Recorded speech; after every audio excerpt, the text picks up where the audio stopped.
and welcome. Today we're going to talk about mixing, and I'm going to show you how I made something that sounds like this. Keep me up at Sound night. like this.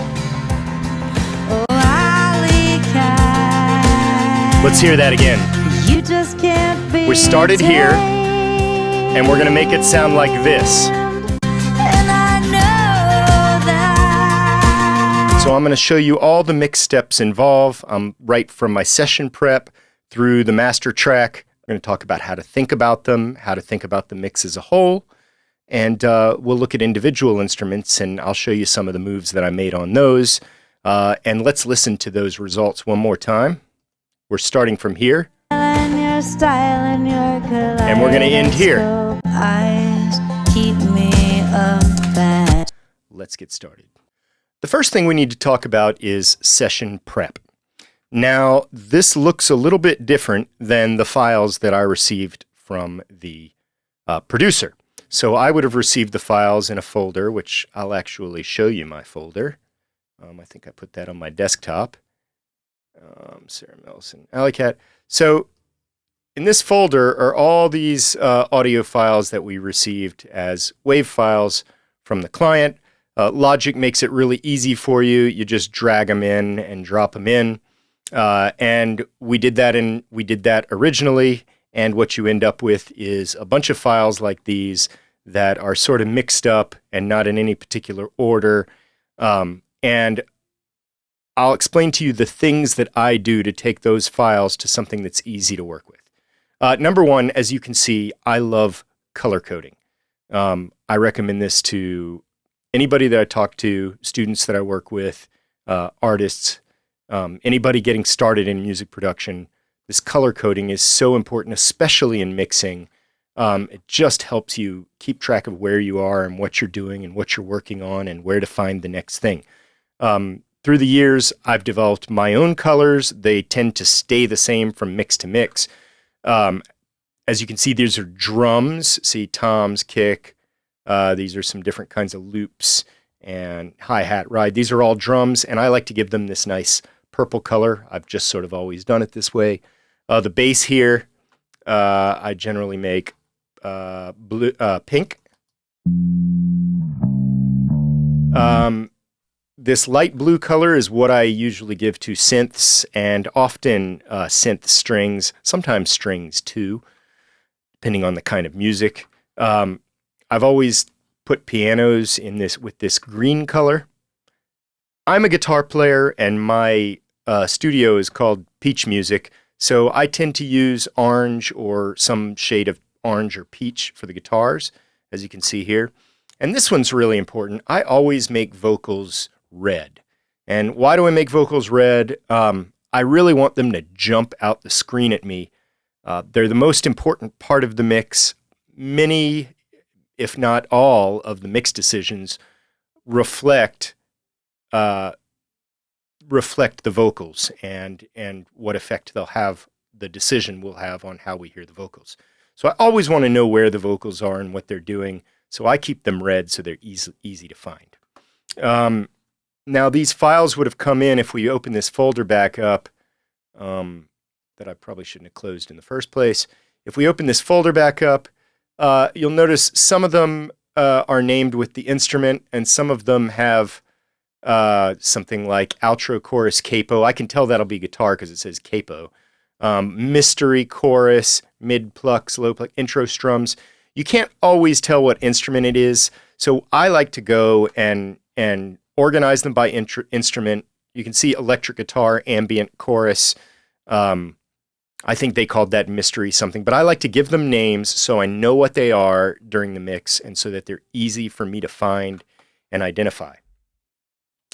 So once I have organized and color-coded my tracks, I would then have taken care of the routing. Now for routing, let me open up the mixer here in Logic. The most important thing for me in routing is I run all the drums through a drum bus that I create, all the instruments through an instrument bus. When I say all the instruments, I mean all the instruments except drums and vocals, because drums have their own instrument bus, and finally vocals have their own bus. And if we come here to the individual instruments, you can see, for example, these acoustic guitars, they all go to bus 2, which is my instrument bus. Here's my vocal tracks over here. I don't know why all this is turned off. It should have been turned on.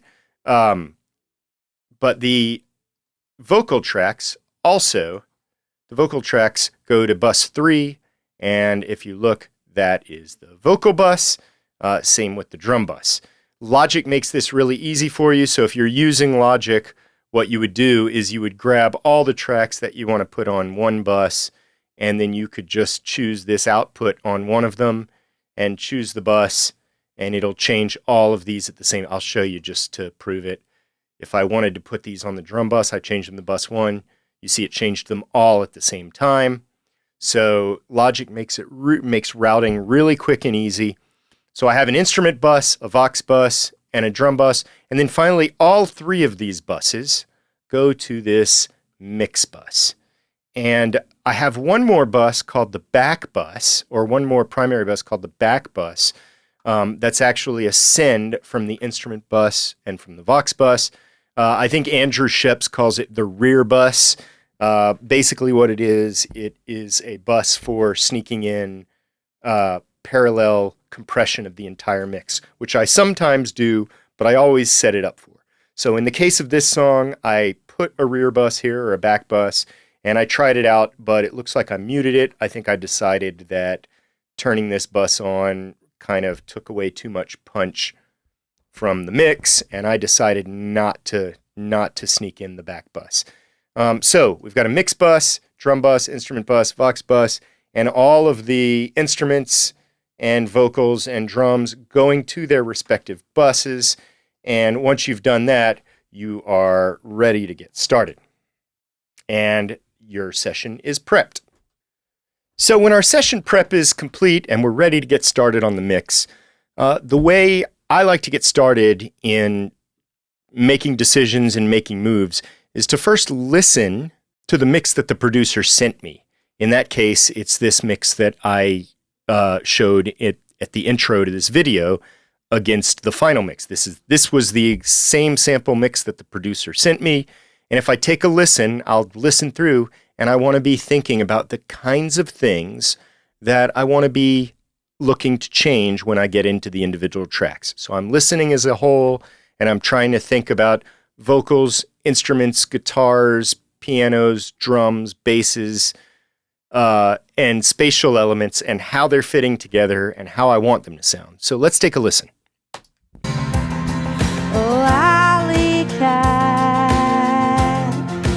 you just can't be tamed.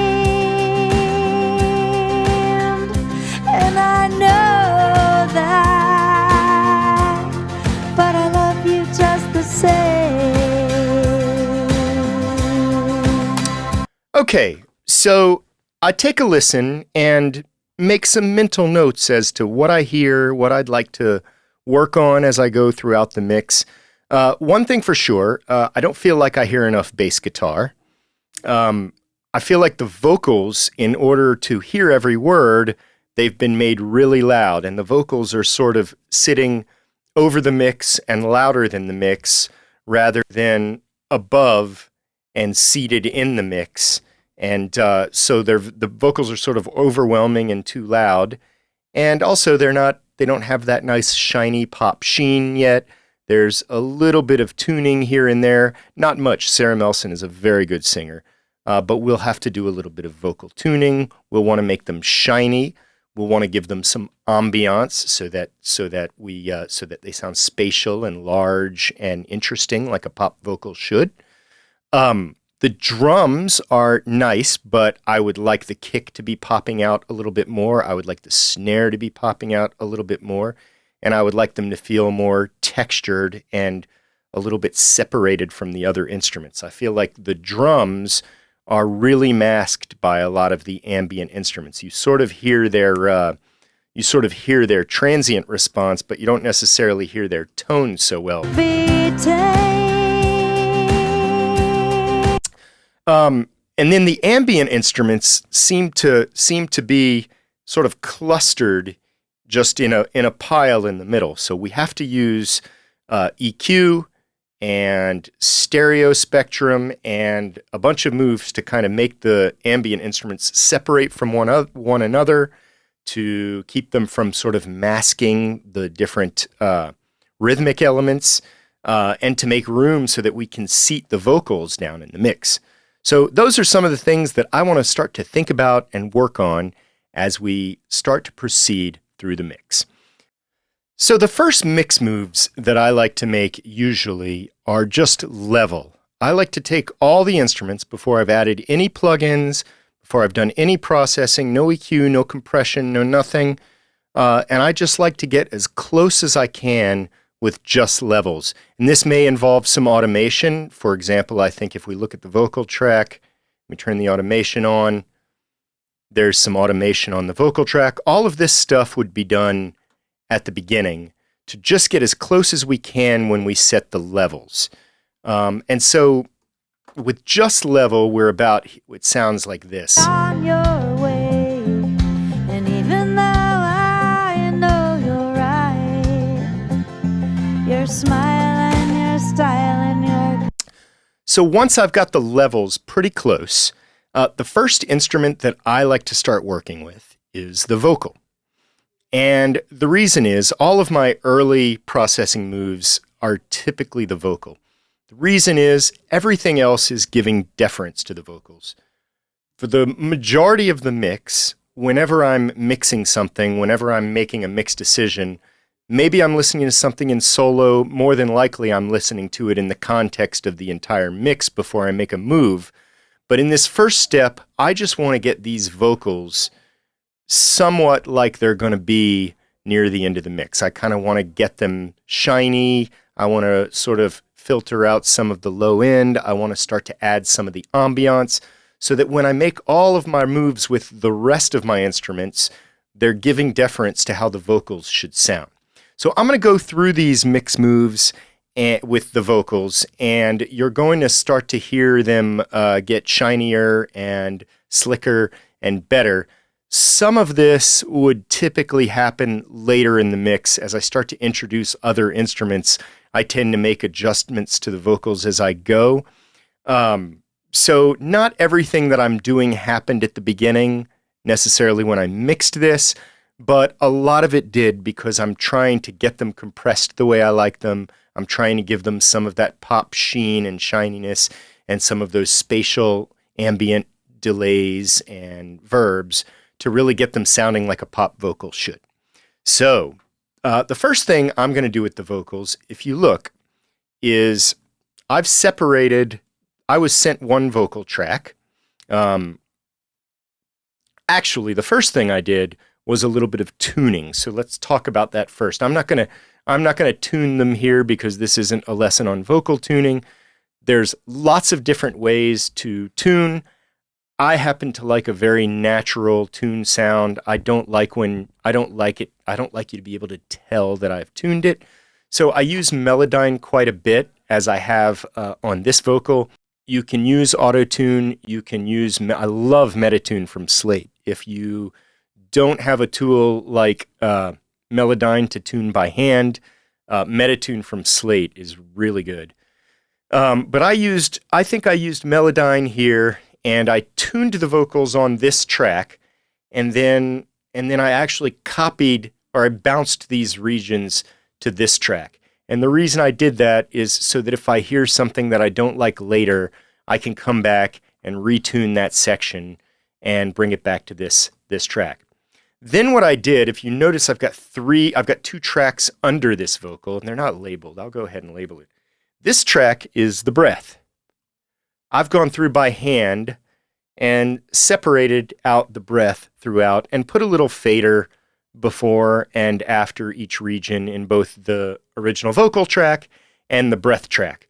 Lots of producer engineers have lots of different ways of getting the breath in line. What happens is you start to compress things and the breath gets really loud because the EQ and the compression really brings the breath, which is an ambient sound, it really brings it up. There are plugins. Isotope makes a really good de-breath plugin that can do it. I've seen other producers use tricks using multi-band compression and or using sidechain compression, all sorts of different ways to do it. I like to do it this way. It didn't take that long. It took about 5 minutes, and it's really effective. Sometimes the plugins, to me, that remove breath sound like they affect the tone in the vocal, potentially, if you hit them too hard. This is just an easy way to do it.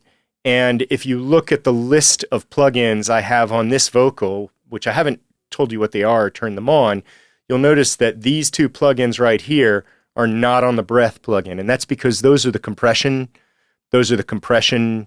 plugins, and I didn't feel like the breath needed compression. I kept it sounding really natural, and now it lays in really nicely with the original vocal and sounds like natural breath.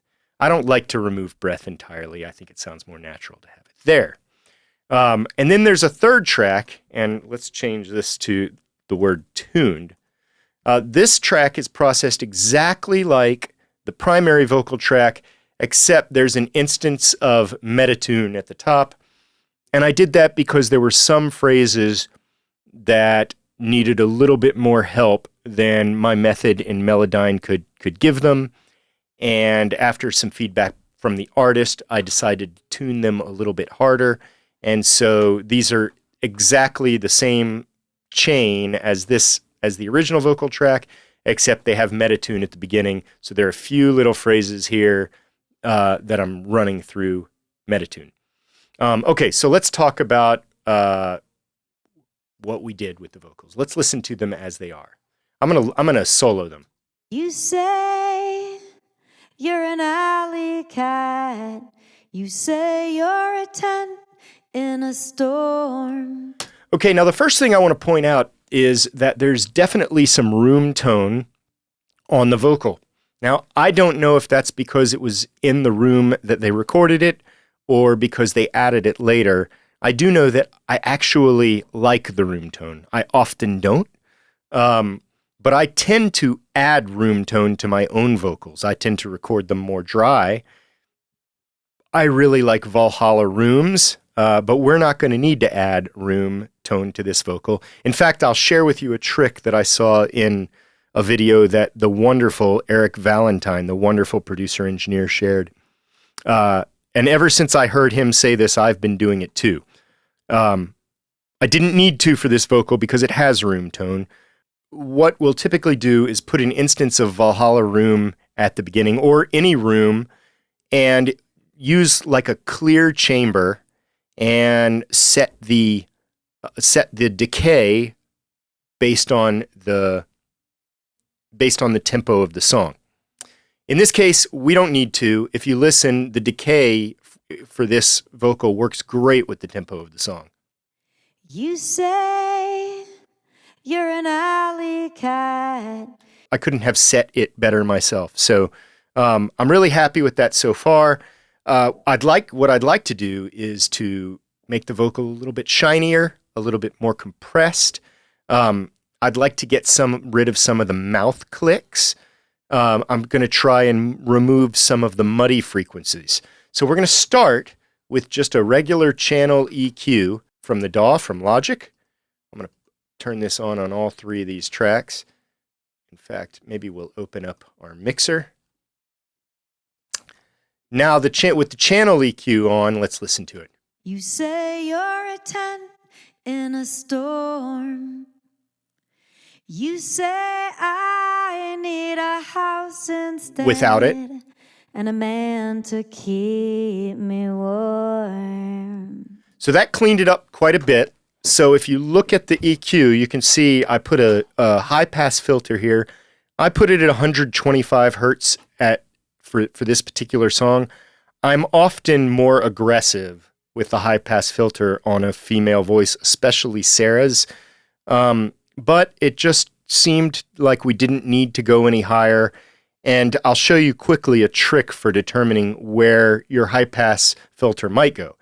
You figure it out using a low-pass filter. So if I listen to the vocal, if I turn this filter off and I take a low-pass filter and I run it all the way here to the end and play the vocal back, and I sort of sort of move the low pass filter to the right until I start to hear her voice.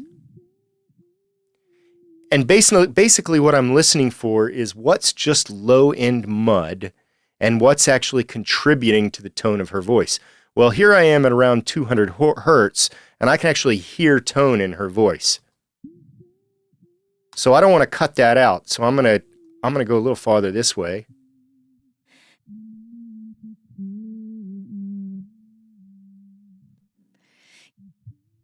So down here, it's more of just like a womp, womp, womp, just low frequency mud. We don't need any of that. So that's where I'm going to put my high pass filter. In fact, I could probably be a little more aggressive with it too. And then here in the middle is that sort of boxy frequency range that in rock and pop music, we end up removing a lot of from a lot of instruments. And you kind of use your ears to figure out what's ugly and what's pretty. But to give you an idea what that sounds like, I'm going to take a band that, do we have a band that we're not using? I'm going to take this band that's at 400 hertz minus 3 dB, and I'm going to just turn it up. Your way, and even though So you can hear this is just muddy stuff that makes it harder to hear her voice. I know you're right. And when I pull it out, You're smiling. it immediately her voice cleans up and it becomes easier to hear words and her tone sounds more natural. I'm looking for more natural sounding when I remove frequency from this boxy area. And it's usually from about 350 hertz to about 500 hertz. I've gotten more aggressive in this case. I believe this was recorded in an apartment. And I believe that Sara was probably using a Telefunken M80 dynamic microphone that she borrowed from me to record this vocal. So because she's using a dynamic microphone, the response is a little bit different than if she was using a nice condenser. Her voice actually sounds really nice in that microphone, but we're doing a little bit more work to add that shine that we get more easily from a condenser microphone, without making things sound unnatural. But it does have that nice focused upper mid-range. So we added this EQ and that made it shinier. Our next step is going to be to do some de-essing. I like to use the Waves R de-esser for stuff like this. It is set at whatever frequency the preset for the female voice would be set at. Sounds fine to me. And the key with the de-essing is you want to set your threshold such that it's only grabbing when you hear the letter S. Maybe you can hear a little bit of the letter T or a sh, but the S's are when you really want to see this thing working, and you'll be able to see the plug-in deflect. So if we turn it on, and your style and your kaleidoscope. So there's plenty of I turned on the wrong one, didn't I? So there is plenty of S's in this phrase, so we should be able to see this needle move. Your smile and your style and your kaleidoscope eyes. So you see the way the threshold is set, when we hear smile and style and kaleidoscope, you see this curve deflect, which means it's reducing gain in this particular frequency, this 5.5K high pass or high cut frequency, and you can hear it. You can see that it only cuts when it gets up in that level. Now we might adjust this later in the mix, because when we have the other instruments going, we might be able to get more or less aggressive with the de-esser. Because those S's affect how we hear other instruments, and other instruments affect how we hear those S's. Moving on. The next thing we did is we correct some of the mouth clicks. Let's see if we can hear some. You say I need a house instead, and a man to keep me warm. You tell me you've got to be on your way. Okay, there was a few little mouth clicks I heard in there. There's not many of them, but this mouth D click from isotope works really, really well. I love it. I use it all the time. There's other ways to do this. You can use your ear and a multi-band compressor. But I really like this plugin. So let's hear. This is de-essed. Some EQ to remove some of the muddiness and the boxiness, and mouth declicked. You say I need a house instead, and a man to keep me warm. Okay, it's starting to sound a little bit better, a little shinier. My next step was to take a Waves F6 dynamic EQ. If you don't have Waves plugins or you don't have aftermarket plugins, you can use any dynamic EQ or multi-band compressor for this job. And basically what this allows you to do is have your EQ moves to choose whether they're actually going to affect all of the signal, or they're only going to affect a particular frequency when that frequency goes above or below a certain level. So they're dynamic in that the frequency and the gain of the frequency can affect whether or not the plugin cuts the frequency or compresses the frequency. So what I did is, if you look in here in this range, again in this lower mid-range muddiness, I have a few bands. Let's see how it's working. Let's just watch. You say I need a house instead. Let's listen to it without it. You say I need a house instead. So you see, it removed some of this lower mid-range muddiness, but only when it got above a certain level. So we don't lose the tone in her voice, and we don't lose the weight. We just when those frequencies start to build up, then the plugin responds and removes them. And it looks like I also did a little bit of work here up in the air frequency, like around 6K or so. I think that one just sounded harsh. Nice thing about Waves F6 is you can hit this solo button and we can listen to what I cut. So yeah, I just cut this frequency because it was kind of harsh. So that's what we did with the multi-band compression. The next thing we did is the venerable Pultec EQ trick. Much loved. Great way to add body to the low end whilst removing mud. Great way to add shininess to the top of the vocals whilst removing harshness. And the key to a Pultec style EQ, right now I'm using one of UA's, but Logic even has a built-in Pultec style EQ, and it sounds fine. It sounds great. I'm using this one, and the key to a Pultec style EQ is that you can both attenuate and boost at the same frequency.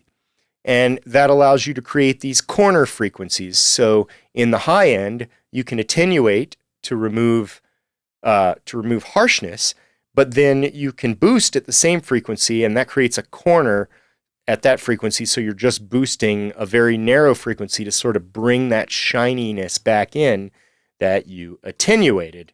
And then on the low end, it's kind of similar, where you can attenuate to remove some of the muddiness at the bottom, and then you boost at the same frequency, and it creates another corner down below that brings some weight and some body back in and some tone.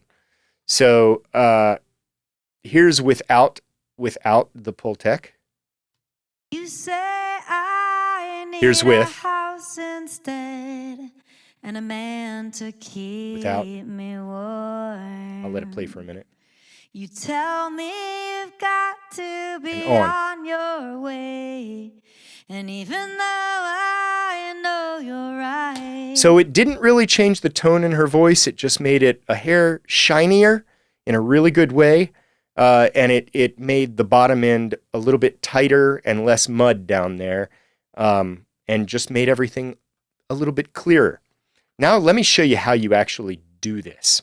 You'll notice that I have both the attenuation selector and the boost selector at 5K. So I have them at 5K. So if I turn both of these knobs to 0, now we haven't done anything with the high end. It should be as received from the client.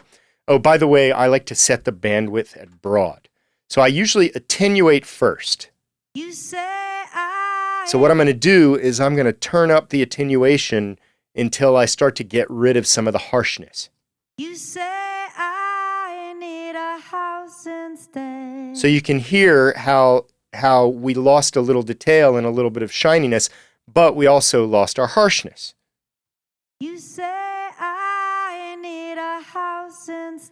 Now we're going to boost at the same frequency, and that's going to just, in a more focused way, bring some of that shininess back in. So it's still shiny, but it's less harsh. I'm going to let you listen as I turn the boost up. You say I need a house instead, and a man to keep me warm. And we did the low end. The low end, the bottom of the voice, is sort of a similar trick with 100 kilohertz. But I'm not gonna do that example today. You'll just have to believe me, I guess. Okay, so now we're ready to compress. I generally like to compress after any subtractive EQ and before any additive EQ. In the case of this mix, I accidentally did it backwards, and I didn't want to rebalance everything, and actually felt like it sounded pretty good.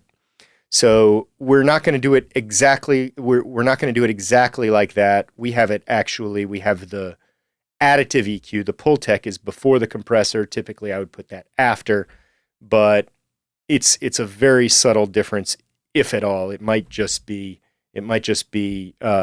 our engineer brains telling us it's different. So we're going to use a classic compression combo here. We're going to use an 1176 emulation in conjunction with a LA2A emulation. So I happen to be using Wave's CLA76 and Slate's LA2A. Every plugin company, including the stock plugins in the DAW, has emulations of these same devices. We all have the ones we like. The differences are subtle. The important thing is to understand how to use them. Now I like to start with the 1176 because it's faster, and I like to use it to get just some of the peaks, to just sort of even things out, so that the real work is going to be done by the LA2A, but I want to go ahead and knock the big peaks down with the 76. So I've got it set at about a medium attack. I would definitely be more inclined to go slower in the attack rather than faster, so that you don't start to lose too many transients, consonants or start to smear them too much. And I like to use the fastest release. And I've already set the threshold. Let's hear what that sounds like. You say I need a house instead, and a man to keep me warm. And you can see it's barely deflecting the meter. Typically, I like to keep it inside of -3 dB gain reduction. We could go a little more aggressive, and maybe we will. We'll give it a few more clicks here. You say I need a house instead, and a man to keep me warm. You tell me you've got to be on. So here's what it sounds like without the 1176, and then I'll turn it on. You say I need a house instead, and a man to keep. That's a little bit deceptive because I think I did a poor job of setting the output. So you're hearing an increase in volume when I engage the compressor, unfortunately. But it's really not doing that much work. The important work is going to be done by this LA2A. Listen to what happens when I turn this bad boy on. You say I need a house instead, and a man to keep me warm. You tell me you've got to be. And again, we ended up adding about 3 dB of gain when we turn this on, which sort of masks what the compressor is actually doing. But you can sort of hear how her delivery has evened out. Her little guttural sounds, which I love, the little character-filled flaws in her voice are starting to pop out a little bit, and it's just all getting smoother. You say I need a house instead. Let's listen to it in context. You say I need a house instead, and a man to keep me warm. So we're already sounding better than we sounded in the original. Let's hear the producer's track and listen to the vocal in this against what we had. You say I need a house instead, and a man to keep me warm. So we have a much more controlled sounding, even sounding vocal. It's much shinier, it's much smoother. It just sounds better. So I think we've done a good job. Again, we used the 1176 into an LA2A. And then the final thing that I did on this vocal was to add a little bit of, once again, Slate's wonderful Fresh Air plugin. I just wanted to give a titch more shine to the vocal. I'll turn that on. I'll let it play without, and then I'll turn it on so you can hear what that sounded like. You say I need a house instead, and a man to keep me warm. You tell me Here it is again. you've got to be on your way, and even though I know. So it just adds this nice little extra layer of shininess. This Slate Fresh Air is beautiful. You got to be judicious with it. It's really easy to use too much of it because it sounds so damn good when you turn it on. So that's basically what we've done to the vocal. Now the next thing we have to think about on the vocal is vocal ambiance. So if you look at this at the Synths, I'm sending to a number of buses. I started with a ping pong. With a ping pong delay from Echo Boy. So this is Soundtoid's Echo Boy is a lot of people, including mine, favorite Echo plugin. I am actually throwing this delay to the left, and I'm running it into what we'll see to be our plate as well. So I'm taking this echo and I'm sending it to the left, and I'm also smearing it a little bit in reverb. Typical of most of my ambiance effects on vocals, delay and echo, I like to run a de-esser really hard on the front end. Generally speaking, I am filtering out some of the higher frequencies that are feeding an ambiance plugin anyway, and S's in our atmospheric ambient effects can create a lot of information that makes it sound less clear. So I hit these typically with a de-esser pretty hard. Here's what this one sounds like if I turn it on.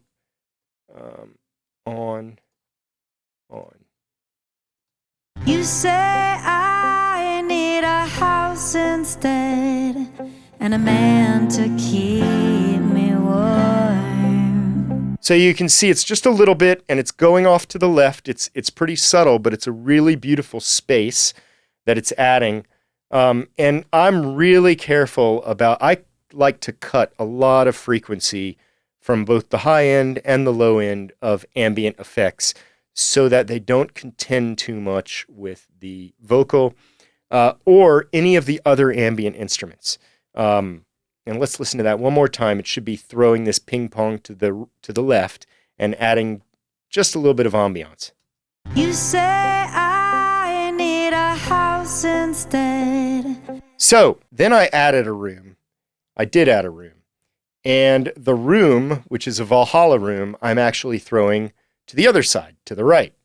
Like I mentioned, I de-essed it pretty hard, and I also EQ'd really hard into this room. So this room, if we listen to it by itself, it's not receiving any low end, nothing below about 520 hertz. You can even be more aggressive. I see a lot of people go to 600 hertz here. So if we weren't EQing it, it would sound like this.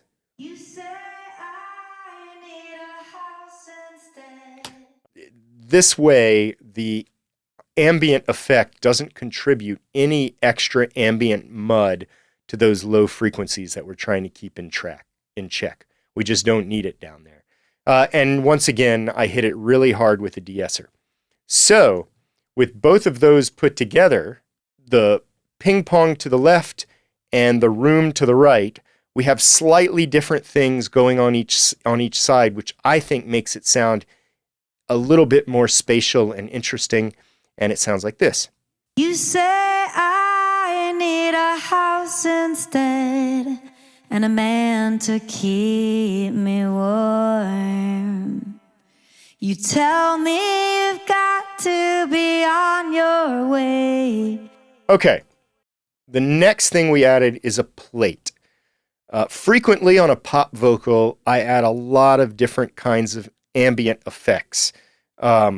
And the plate is just going to give it just some more size here. Let's listen to the plate by itself. Oh, and once again, if you look, I've EQ'd really hard into this plate, and I think I could even go a little bit more aggressive. And I usually, typical of all of these, you'll see I tend to EQ out usually around 12 to 1500 hertz, sort of the head frequency of the vocal, so that the ambiance doesn't affect the way the vocal punches through the mix. So this one by itself sounds like this.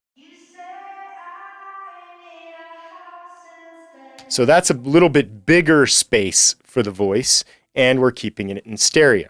So now with that one added in, you say I need a house instead, and a man to keep me warm. So I think that's starting to sound pretty darn good. I added in one more plate in this case because I really wanted this vocal to punch through the mix, but also to be really spatial. I know Sara likes a really spatial sound on her voice, and it sounds good that way. So I added another plate. I added this little plate from Sound Toys with a really long decay to it, and I did all the standard things. I EQ'd really hard into it, and I de-essed really hard into it. I'm only using a little bit of it until the end of the song. At the end of the song, I'm going to automate this plate so that it's a little bit louder, and so things sound a little bit more spatial towards the end of the song. But with that plate added in, we have something that sounds like this. You say I need a house instead, and a man to keep me warm. The next send, I'm going to go ahead and we're not going to bother with. That was a trick that I sometimes do on pop vocals that didn't seem to work well on this one. So our vocals right now in context sound something like this.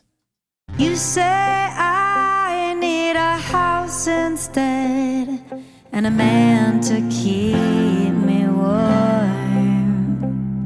You tell me you've got to be on your way, and even though I know you're right, your smile and your style and your kaleidoscope. And there we go. We've got the vocals in pretty good shape. Now we can start thinking about our instruments, and we have the vocals sort of how we want to hear them, so we can treat them with deference when we're making decisions about our instruments. All right, now that we've got our vocals in shape, I usually like to move on to the drums from here. And I really like to sort of think about the drums and the bass together. So let's listen to the mix and let's pay attention. I'm going to kind of go somewhere here where there's a lot of drums, and let's just hear what we hear. Alleycat, before you slink into the night. Come rub up again. Okay, so I would definitely like to hear the drums better without having to turn them up too much. So in this case, what we've actually received from our client, the first thing we'll do is we'll just kind of take a look at what drums we have. So early on in the song, we have this kick, which is sort of the first drum that you hear. We're definitely going to want to bring this out a little bit. Tell me you've got to be on your way. And even I can kind of hear it, but I'm not really getting that separation from it. I don't love the tone of it. I don't feel like it's coming up from under me. I feel like it's even in height with me.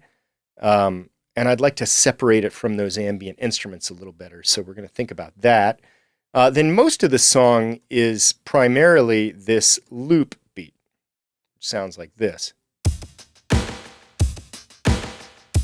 And in context,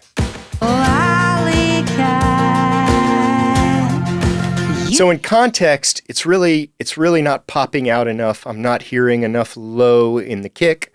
I'm not hearing enough. I'm not hearing the snare punch through. I'm not hearing the detail in the high end.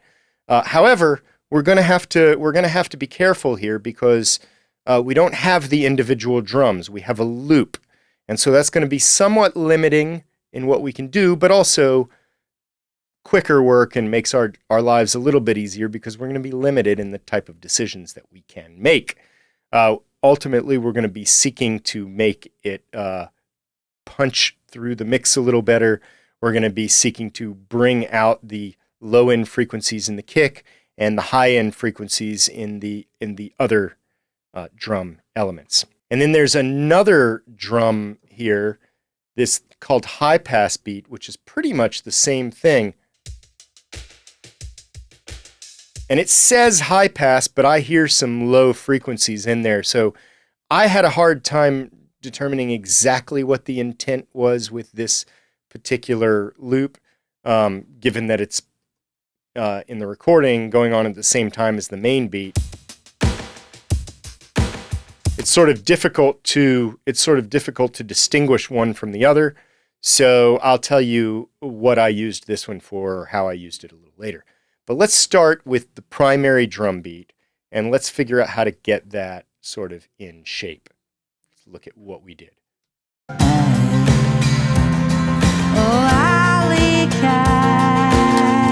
Okay, I started out exciting to use this new plugin that I had just bought last week when I did this mix, and it's this SSL drum strip.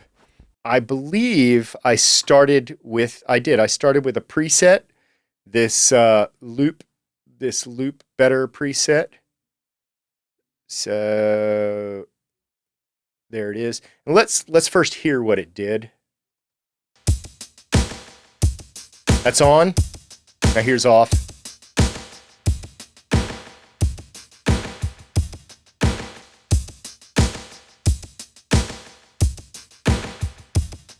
Okay, so basically what's happening is we're getting a little bit punchier, a little bit crispier, and we're definitely bringing out frequencies in the low end and the high end. Listen to the cymbal-y elements and the overheady type elements in this beat when I toggle this on and off. And I think that's here in this high frequency enhancer.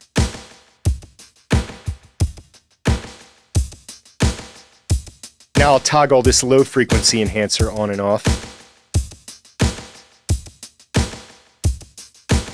Both high frequency enhancer and low frequency enhancer do exactly what they say they do. I chose 60 hertz for the low frequency enhancer because that's where I usually hear that low frequency body in a kick drum. For the high frequency enhancer, I put it right where a snare wire typically lives, right around 6,000 hertz. You can control the saturation on both of those elements, and you can control the amount of them you add. So if I had gone more, I'll show you what it would have sounded like if I'd gone more aggressive with either of these.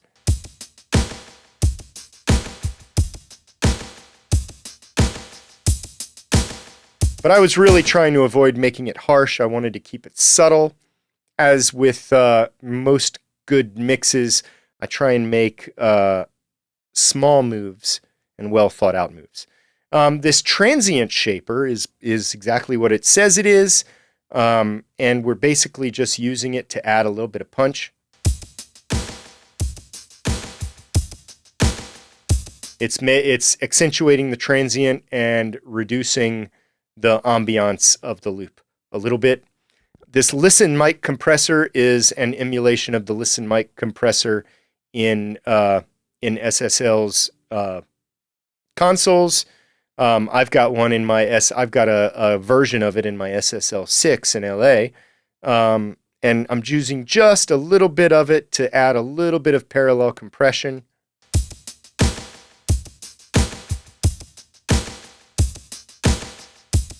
And that's just adding a little bit of that crispy crunchiness in the upper mids, and then you can control this with this mix knob. I have it set about 2/3 of the way at 67.5, but I'll sweep it through so you can hear how that would affect things.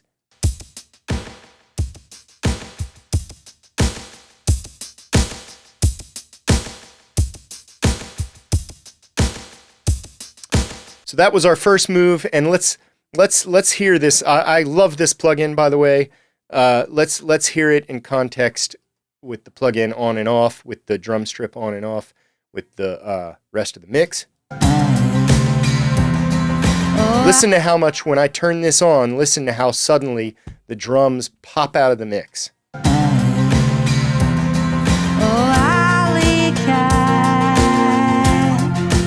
you just can't be tamed. Okay, so we're getting much closer with just that one plugin. The next thing I did was open up one of my favorite plugins ever, the Shep's Omni Channel, because you could mix a song with nothing but this plugin if you wanted to. And it looks like I added a little bit of saturation. I guess I felt like the kick drum needed a little bit of punch, a little bit of low-end punch. So I'm adding a little notch at 143 hertz, and then I'm adding even a little bit more low end here with the parametric low end EQ at 60 hertz, and it looks like I used this mid-range control to cut out just a little bit of the boxiness at around 350.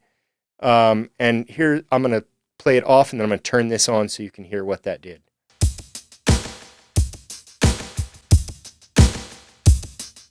So we got the biggest move here was this was punching through with this 143 hertz. It really added a lot of girth to that kick drum, and the saturation is going to be nice too. So now let's hear it in context with the song. Off and then on.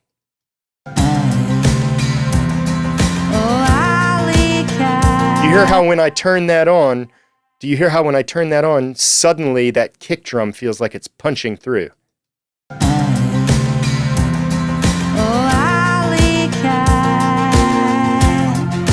Now it's starting to sound like a kick drum.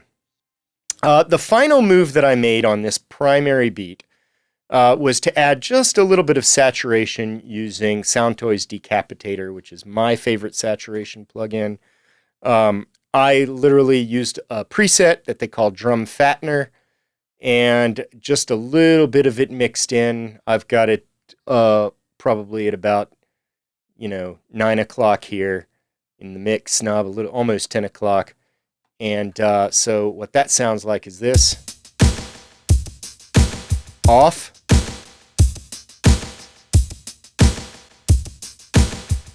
Adding just a little bit of girth and body. Let's hear that again.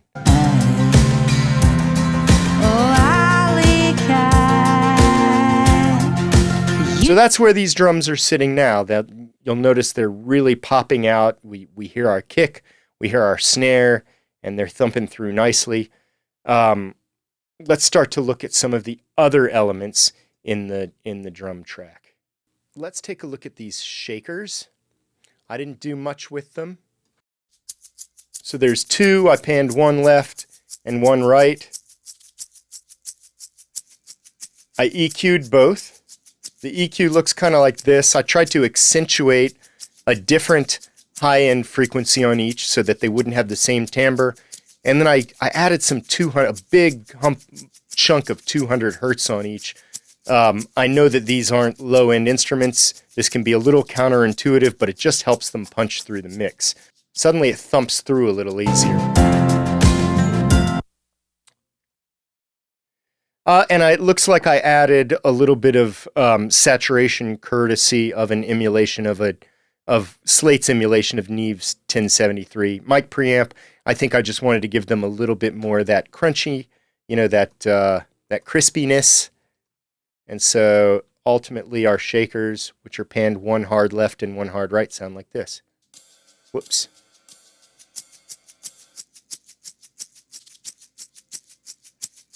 And then in context of the song,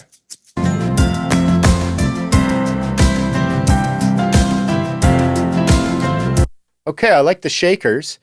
Now let's take a look at our ride.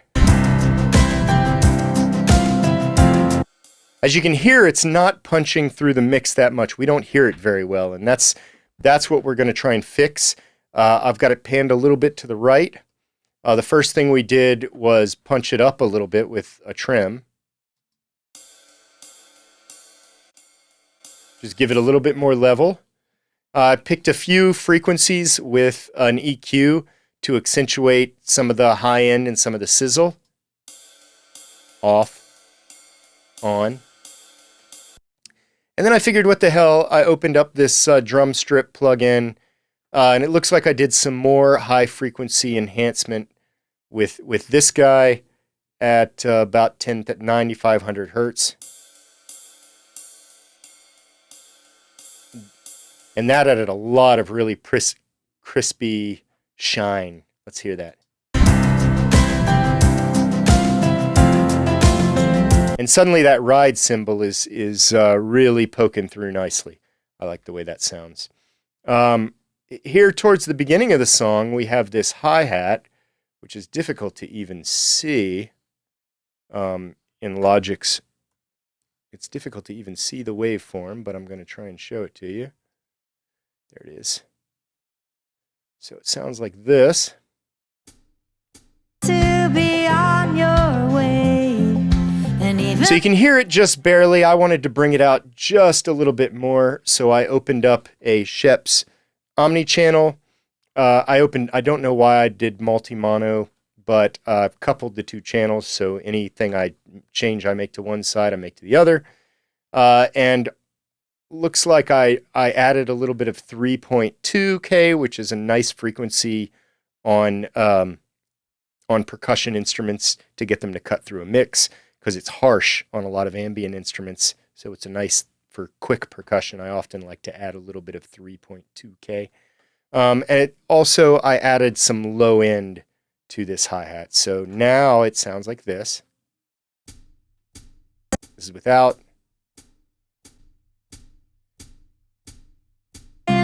you're right. You're tell me you've got to be on your way. So it's pretty much the same. I'm going to add some saturation to that. Tell me you've got to be on. So it's pretty much the same. It's just cutting through a little bit better in comparison to the other instruments in the mix.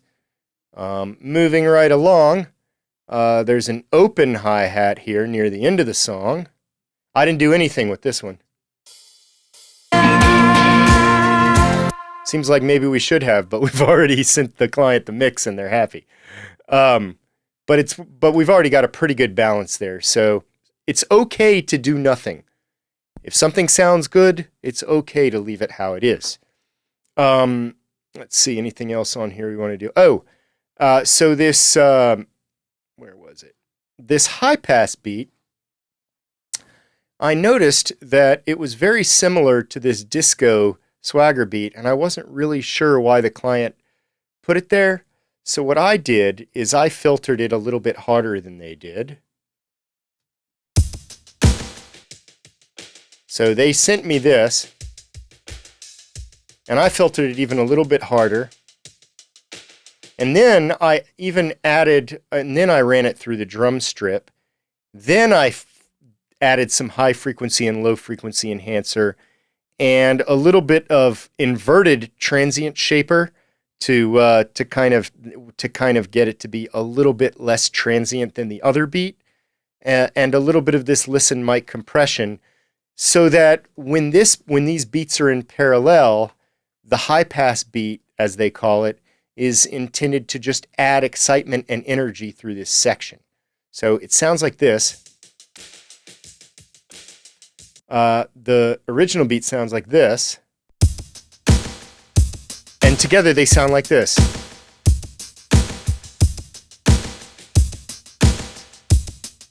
It's adding just a tiny bit of touch and crispiness and interest, so that when we get to a new section, it's almost subliminal, but I think it works pretty well. We have the client's cymbals here. They put the cymbals that they're using are on one track, and the moves we made on these, there's these, I think there's mostly crashes. So the first thing we did was high pass out some low end. Then we opened up our new friend, the SSL native drum strip. Everything that's happening here are things that you could do with other plugins. I would probably take a very similar approach if I was using Shep's Omni channel. So just think of these as EQs with a little bit of saturation. This is just a gate. This is just a transient shaper. All the big plug-in manufacturers make one. I happen to like the Native Instruments Transient Master, but I'm starting to like this one as well. And this is just a pretty aggressive compressor, the Listen Mic compressor.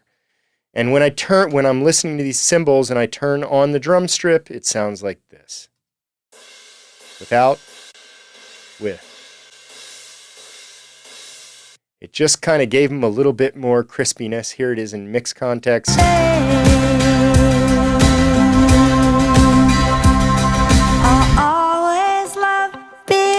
So there's one more thing that I did with the cymbals, and that's that I took the Waves S1 imager, and I just made their stereo image a little bit wider. I just wanted the cymbals to spread out a little bit. I really wanted the whole mix to start sounding wider, and I thought that cymbals would be a good place to start rather than trying to widen the whole mix. So now with this, they sound like this. Without, see they're in the middle, and this spreads them out to the side of the speakers. And then in context, and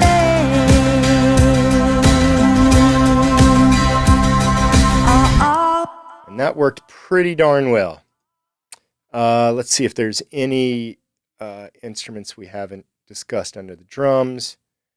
There aren't. So the last thing I did on the drums is I actually opened up this native SSL drum strip again and just did a few more tweaks. I actually I opened a preset called M&M Parallel or MSM Parallel Drum Energy, and I liked what happened.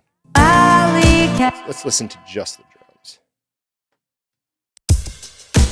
This is with, this is without. It's just adding a little bit of sharpness, a little bit of thump down below. Again, at 60 hertz. This is at about 8,000 hertz, the high frequency enhancer.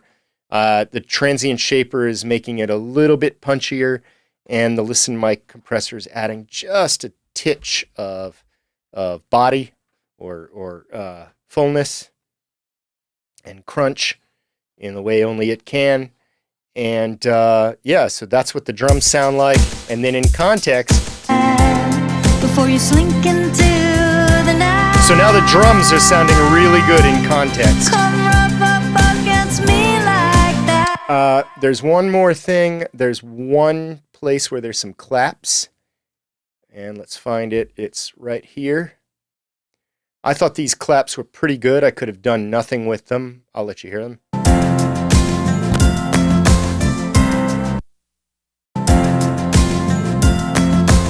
thought that sounded really good, but that it could be just a bit shinier. So I added a little bit of my favorite from Slate, Fresh Air, and they just poke out just a little bit more and a little bit shinier. And so that was it for the drums. Oh, there's one drum that I forgot to share with you, this kick drum at the beginning. I haven't turned this guy's plugins on. So this kick drum at the beginning, I like it. Tell me you've got to be In context, it's got a lot of high end, probably because they were having a hard time getting it to cut through all that stuff. If we listen to it,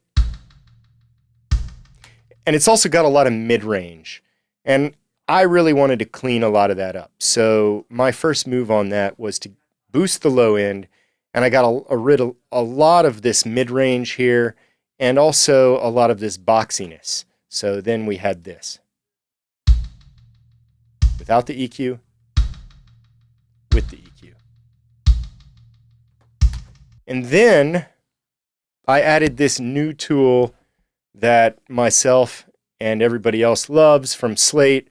They came out with this FG Dynamics plugin, which is basically the dynamics in a channel, in an SSL channel. And I really love this plugin, and I'm just using it to give a little bit of, I'm compressing just a little bit in parallel to give a little bit of punch to this kick. You can see I've got some of the dry signal dialed back in.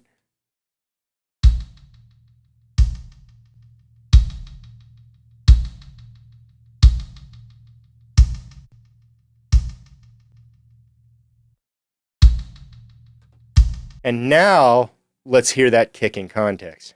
Tell me you've got to be on your way.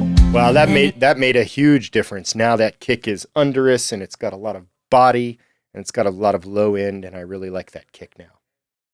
And that does it for drums. We've got our drums in shape. Let's hear a little section in context to believe it. Oh, Alleycat.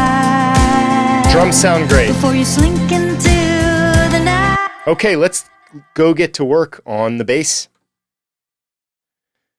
Okay, now let's take a look at the bass guitar. I like to do the bass guitar sort of at the same time or right after I do the drums.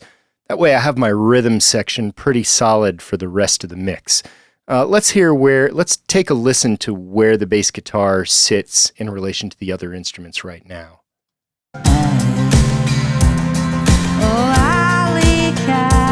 Here it is soloed.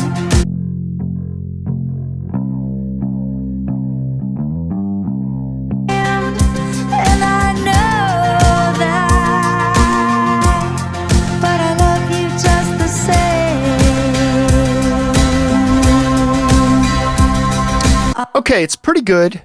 I like the tone, and it's a good performance. It's well played. We just need it to poke out a little bit more. So the first thing I'm going to do is I'm going to do a little bit of EQ work. Now, if you notice, I have this high-pass filter engaged here. You don't need necessarily to remove these frequencies from a bass guitar, but I highly recommend that you run a high-pass filter usually at about 30 hertz or so, 20 or 30 hertz, on anything that, on everything. Reason being, there's not a lot of use down there, and it's not going to do much of anything except fool your compressors downstream. So for an instrument like bass guitar, usually you'll see me high pass pretty low. In this case, once again, we've removed a bunch of these sort of boxy frequencies in the middle, and I didn't really feel like there's some interesting tone happening with the bass guitar in the higher frequencies, but I didn't really feel like we were going to be using that tone. It wasn't going to be helping it cut through the mix, and it's not necessarily going to poke through all of these other sort of shiny instruments going on. So once EQ'd, it sounds like this. Without EQ,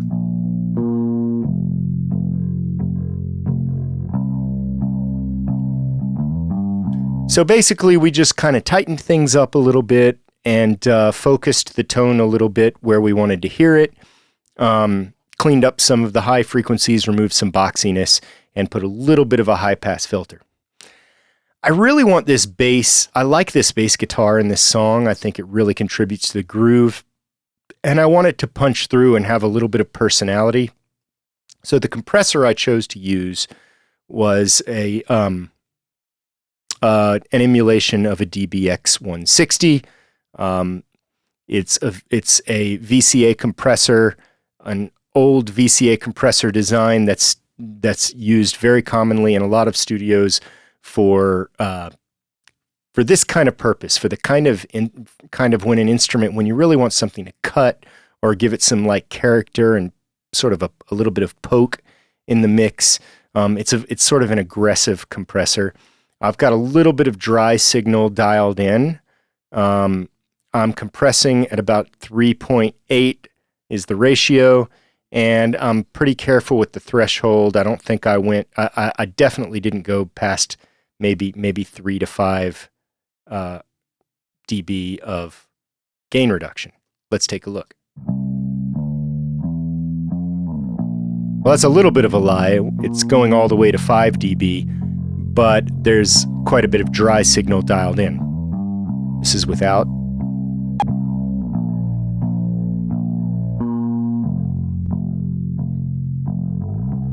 And it really, it gives it a little bit of punch at the transients and also kind of tightens up the tone a little bit. I really like what this, and I feel like it adds weight too. I really like what this compressor is doing.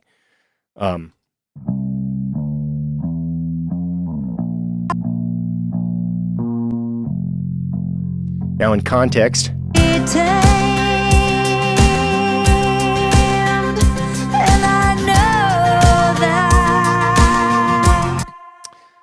And then my final move on the bass guitar was I wanted it to cut just a little bit more. I guess I could have turned it up a little bit, but I wanted to try some other strategies before just going straight to level. So there's this frequency, usually around 750, 760 hertz on a bass guitar that just seems to help it cut. So I put a little bit of a notch there. Let me show you what that frequency sounds like. Let's solo the bass guitar. So if I really crank this,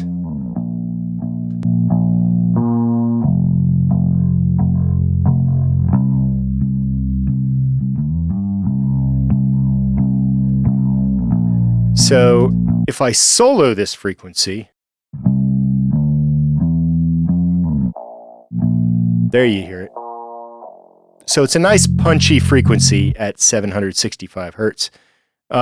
Looks like we didn't intentionally add boxiness. We added some low end here with this resonant shelf at 93 hertz.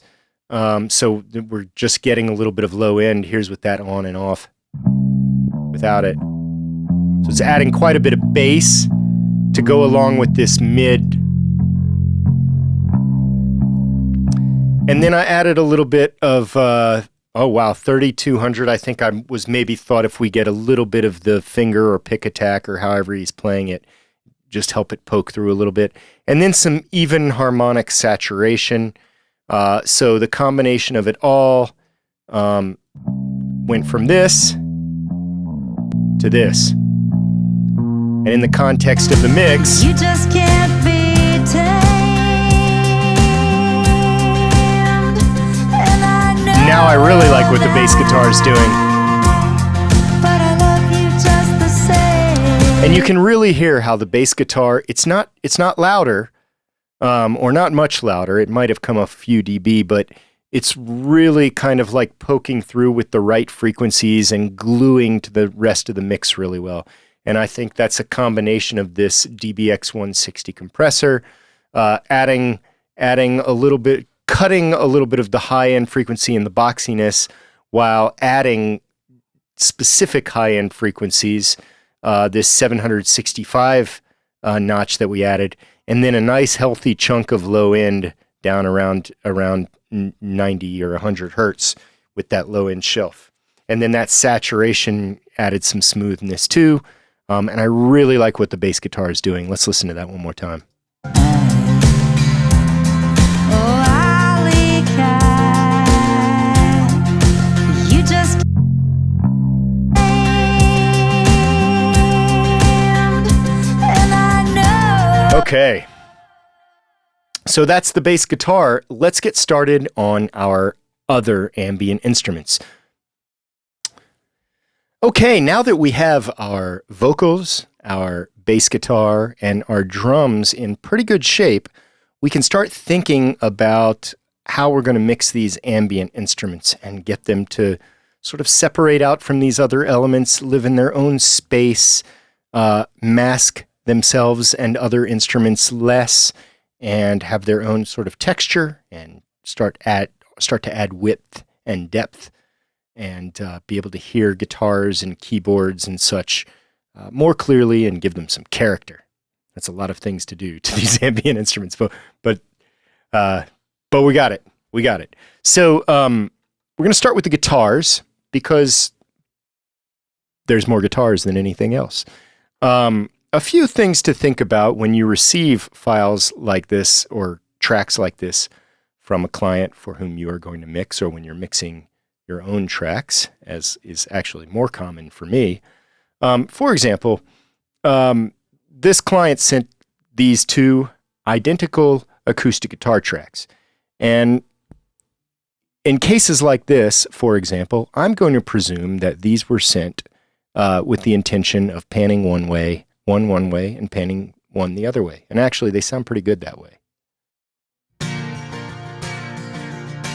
Because I can't think of another reason why he would send me both of those, and because that's a pretty common way to do things. So the first thing I do is go through and look at all these guitars and kind of get them organized. I separated the electric guitars from the acoustic guitars. There's a bunch of guitars in here. They're really well made, and the parts fit together really nicely. So the guitar player, who is, I believe, is also the producer, his name's Danny, did a really good job with them. There's a few different kinds of parts. There's some of those strummy parts. This is more of like these little sort of arpeggiated double stops. There is guitar strum through a capo. Or that's the capo. This one's just labeled wrong. There's what I labeled as this plucky acoustic guitar. This is a cool part. These three go together. They sound like this.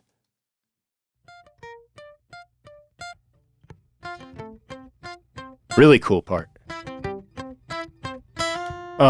Lots of strummed parts. Here's another strum. Oh no, this is arpeggiated acoustic guitar. It sounds great. There's more of this kind of stuff at the end. Here's a delayed acoustic guitar.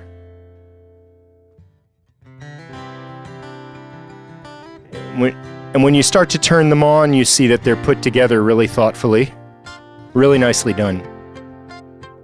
Here's an echoed acoustic guitar. Oh, I had that one turned off. I didn't use that track. I could tell that was meant to be a layer because this one is here as well. There's these electric guitar palm muted plucks here. Kind of a edgy U2 kind of thing. There are these ambient electric guitars.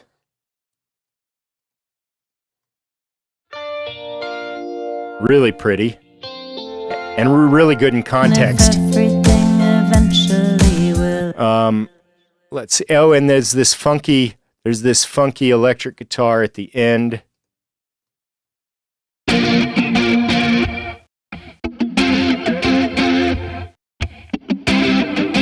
And that's actually two parts, and it looks like they're running it through some effects, something that sounds a little bit like a Leslie or a rotating speaker kind of thing. Also very cool part at the end, especially in context. Alleycat, when you wander wild and free. Okay, so let's start with our acoustic guitars. I basically processed them all the same with a few different minor decisions different here and there, depending on whether it was strummed or arpeggiated or stereo or what else was happening at the same time. So I'm just going to give you the basic idea that I took to each of these acoustic guitars. Let's use this one right here, which sounds like this. Let's use one that's not capoed. There we go. Okay. So I'm starting to think about an acoustic guitar, and I processed all the acoustic guitars in here very similarly. Now there's lots of layers, and one thing to remember is that when there's lots of layers, the frequencies that don't contribute to the sound of the guitar can build up in a way that is detrimental to the rest of our mix in pop music. This happens a lot at the low end. So the first thing I like to do with a lot of instruments, especially in a mix like this, the thing that's really going to clear up my low end, my drums, my bass, is going to be to get some high pass filtering going, and to do it in a way that is not going to take too much tone when listened in the context of the mix. That's not going to take too much tone away from the acoustic guitar. So what I mean is, when I'm not listening to it in the mix, it might sound like the tone changes, but the areas of the tone that are masked by the rest of the mix, I'm not as concerned about. When instruments sound different when in the context of a mix as opposed to solo. So it looks like I picked a frequency of about 145 hertz here. That's with it on. That's with it off. And you can hear the low end tightens up a little bit. And once again, you can use the same trick that I mentioned on vocals to determine what frequency this can be. You can turn, if I turn off this high pass filter and turn on the low pass filter, it looks like I already did because it popped to that position. That's kind of how I chose that corner frequency. And now I'm playing, and if I turn up the track, all you hear is gunk. Just blah, blah, blah, blah, blah, blah. We don't need that. So we're going to get rid of it. And the cumulative effect of high pass filtering on all of these guitars, including and also keyboards, synthesizers, voice, all this high pass filtering removes all of that rumble. Every instrument has low-end rumble like we just listened to on that acoustic guitar. And that builds up, and that's why you can't hear the bottom of your kick drum or your bass guitar sometimes. So you got to do it judiciously so you don't affect the tone of your instruments, but the high-pass filter is probably the most devastating weapon in the mix arsenal.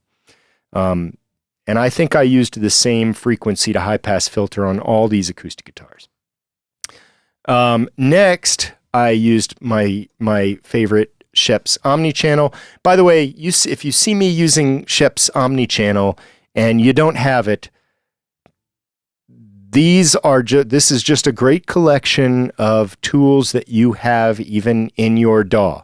Just because this EQ looks fancy doesn't mean you can't do the same moves with your EQ. The frequencies are the same, the concepts are the same. Sometimes they sound a little bit different, but if you know how to use them, it doesn't matter. So what we're going to do is I turned it on. It looks like we were using it once again to remove some 350s, so some of the boxy, muddy 350 that we don't like.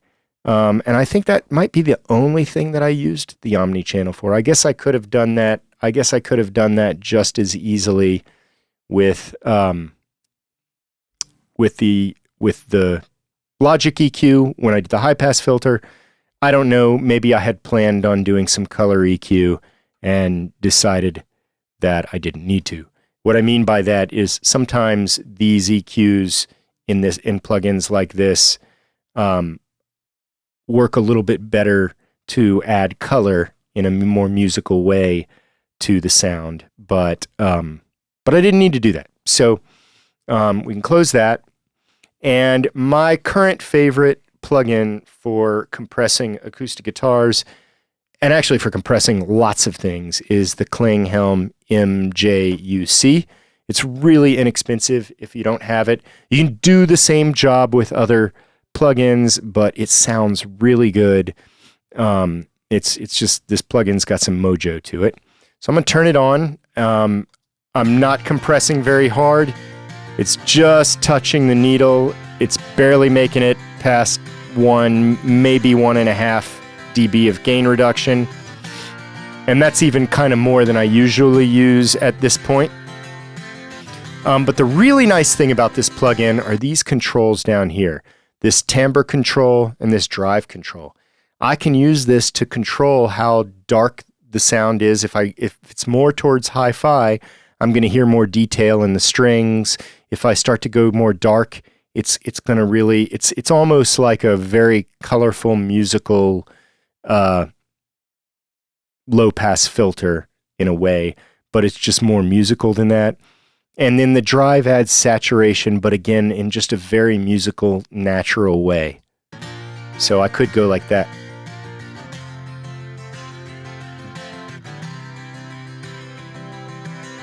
You hear how that darkened up, and now it'll brighten back up a little bit. Without the Klanghelm like this, and with the compression, just kind of focuses it and kind of also livens up a few frequencies, and it sounds really smooth. I love this compressor. And then the final thing, I added Klanghelm. I could have added some saturation. It looks like I decided to add some Neve 1073 style saturation. And that's just because we got kind of a dense mix here. Typically when I mix this kind of song, I try not to use too much saturation because it's pop music, and I just feel like I like it cleaner. I just like to use saturation as a tool to accomplish some specific mix objectives. Sometimes if I'd like to hear something more, or something needs to be warmer or thicker in a mix, I might use some saturation. But it's not like some other styles where I'll be kind of like more generous with the saturation in search of like interesting sounds and stuff. Certainly not like something like a lo-fi where I'd use a lot of saturation.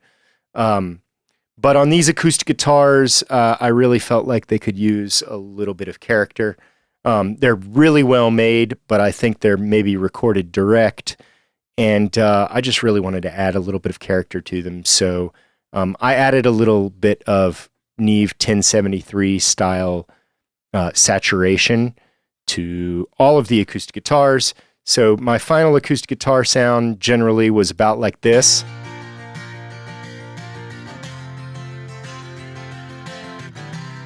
And if we open up now our mixer and we come here to the guitars, you can see it's pretty commonly the same signal chain throughout these. It can be a little bit different depending on the particular guitar. Like this one, for example, it looks like I added a little bit of, or no, what is this one? This one's got a little bit of a room on it.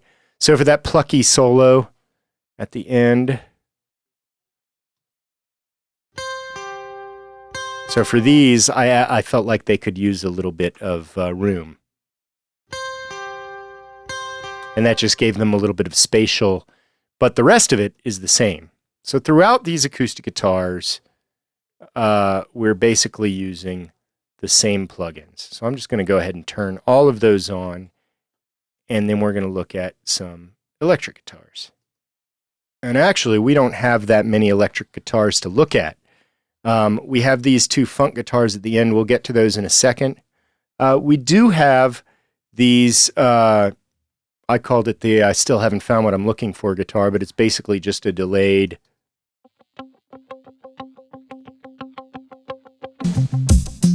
And so what I did with this guitar, and a similar guitar like it near the beginning, which is just this. What I did with both of these is, once again, I wanted them to poke. I wanted them to poke through the mix a little bit. So I used a little bit of this, once again, this DBX style 160 compressor, and also a little bit of dry signal. So without it, with it, it just pokes a little bit harder. And then we opened up the Omni channel. Typically, I would compress after the EQ, especially since it's mostly subtractive EQ. I don't know why, I just did it the other way around. The first thing I noticed that this needed was a little bit of compression, so that's kind of where I started. But this is fine. It looks like we high-pass filtered at about 106 hertz to just keep any mud out of the low end, especially since it's so transient. I don't want these plucks fooling the ear as to where the bass guitar is. I removed some boxiness around 400 hertz. I added a little poke around 800 hertz. I find that for most ambient instruments, I don't usually like to add in too much around 800 to 1000 hertz. I'm more likely to cut that frequency if I do anything. But then for shorter instruments, I find it to be a great little spot to kind of tuck in some punch or some poke in an instrument like this. And then looks like I removed some low end around the same, with a resonant shelf around the same frequency where I was boosting low end with the bass. Again, this is a transient instrument that I could hear a lot of low end that didn't belong in, and I just didn't want it to clash with my bass guitar that I wanted to really separate out. And so these EQ moves and a little bit of saturation from this Shep's Omni channel, and we get this. Always love. And what you have is a much more present guitar, that sound. I'm gonna turn these off and then turn them on while it's playing so you can hear what I'm talking about. So listen to how when I turn the plugins on, that guitar just sort of pops out. Always love being your lover. Now it's pretty far over on the right-hand side, and sounds a little bit too present in your face and not spatial enough to my ear. So I wanted it to feel more like that guitar was in the room with us. And so one trick that I like to do, I really like spring reverbs for this kind of thing. I like spring reverbs for a lot of things, especially related to guitars, because it's how so many people on stage have their guitars reverbing. So for some reason, I just like spring reverbs. And I happen to like this spring reverb that Native Instruments has in their Guitar Rig 6. And I've EQ'd out some boxiness and some harshness from it. And what I'm doing is the guitar is panned over to the right-hand side. The reverb is mono, and I'm panning it to the left-hand side. So all my guitar signal is over here, all the punch is over here, but since it's throwing the reverb over to the other side, it's giving us a more spatial kind of stereo environment, but it's living on the right-hand side. So it's living on the right-hand side of a room by bouncing it off the left-hand side. That kind of sounds like this. Always love. And you can hear that how that spring reverb happens on the other side and kind of makes it sound like it's in a room. And then in context to the song, Always love being your lover. I'll always stay your friend. okay, and I did exactly the same thing with this other similarly voiced guitar. These ambient guitars, which I love.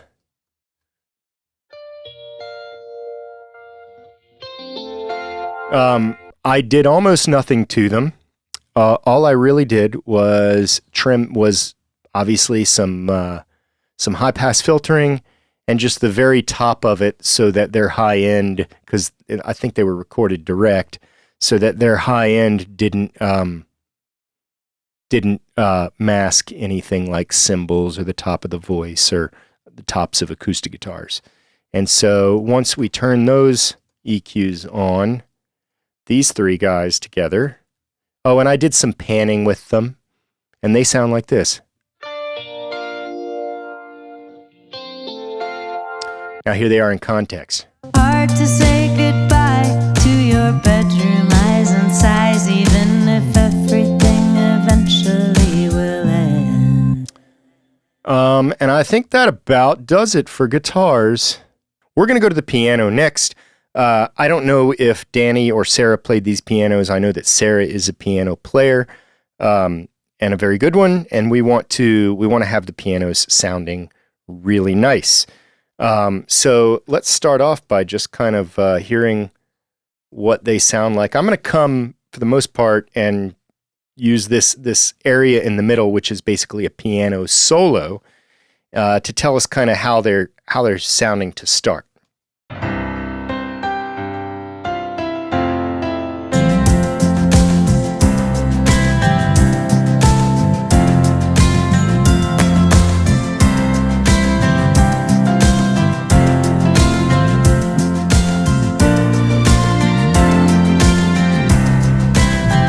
Okay, so really pretty collection of little piano parts that are really greater than the sum of their parts. I want to hear that by itself.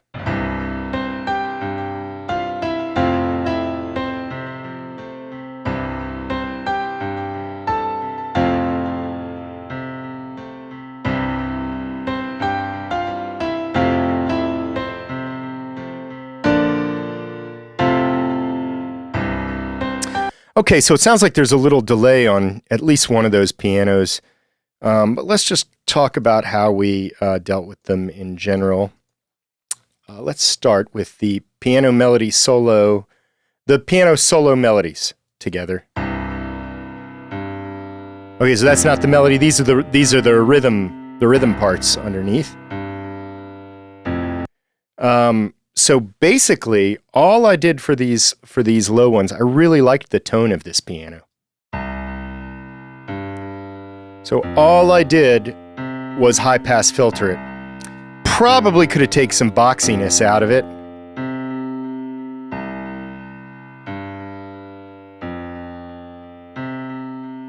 But the client already has the mix, so. And then we came to this next one, and same thing. All we did was a little bit of high pass filtering, so its low end didn't mask bass drum, bass guitar, anything else that lives down there. And then what else did we do? Okay, so this one we also added a little bit of punch with the FG dynamics.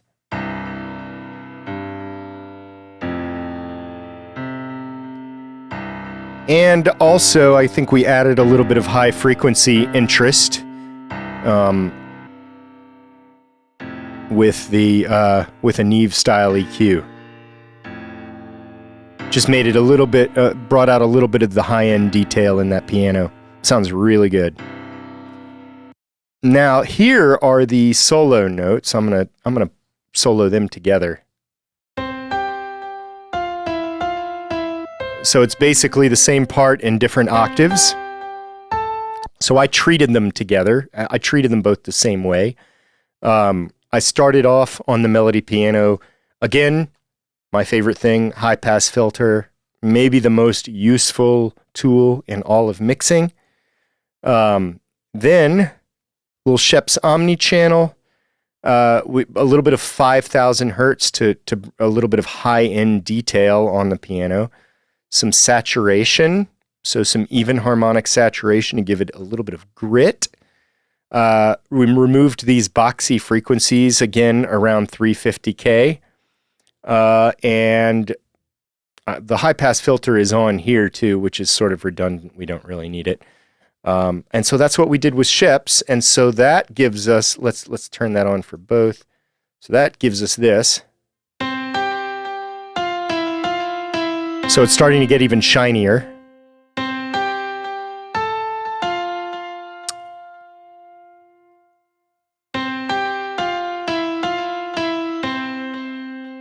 So we started like this. High-pass filters, removed some low-end mud, and then Sheps made it bright and shiny. And then I felt like it could be even a little bit shinier. So what did I do? I used my favorite shinifier, the Fresh Air.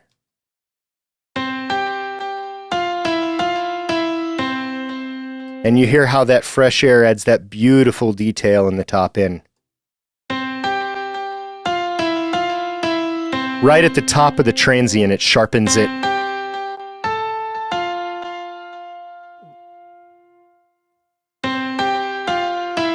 And then this is, and then this send right here, bus number 11, is going to a reverb, a hall reverb from East West. It's a piano hall, like you've seen me do with some of the other reverbs. Again, I've processed it. I have EQ'd out the low end. I've EQ'd out where I felt like the center of the head frequency, the mid-range, the mid-range tone of the piano I felt like was at about 2,000 hertz. So I pulled that out so that the reverb didn't compete with it. And then I actually used this imager because I wanted the reverb on this particular piano to be really, really wide.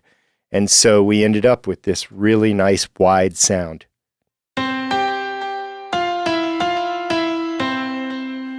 So what we're going to do is I'm gonna start from the unprocessed sound of these two pianos, and I'm going to add in these elements, and you can hear it go from right here.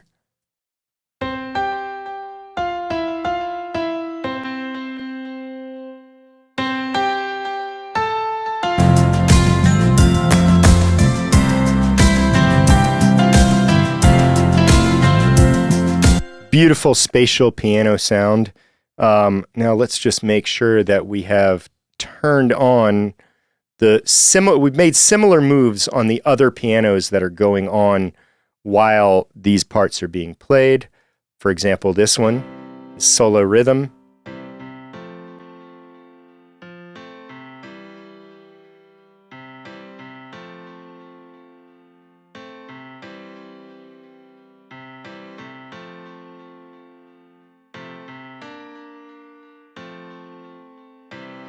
And I think that's all our piano plugins are on, so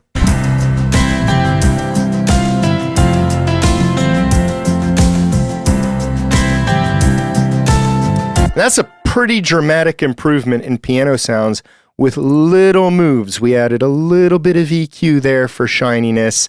We removed a little bit of EQ here to reduce muddiness. I don't think I used any compression. I don't like to use compression unless I need to, and I felt like compression would have removed a lot of the body from this. And then we used this really big, beautiful sounding reverb, and we EQ'd out whatever would be competing with the piano, and then we spread the reverb wide.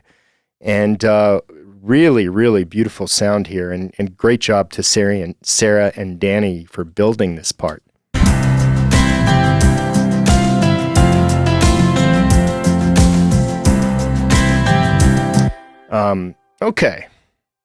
Okay, the last instrument we have to attack in this mix, the last thing to do, are the synths. And not by any stretch of imagination are they the least. Sara and Danny did a great job of using these synths in a way that adds character and interest to their track. They're layered really well. They've chosen good sounds. For the most part, on most of these synths, I'm not doing much. Like, for example, this analog pad. If you look, just a little bit of EQ. Just to keep it from masking other instruments. Same story with this analog pad. The synth Violins is just a little bit of EQ. So in the case of the Violins,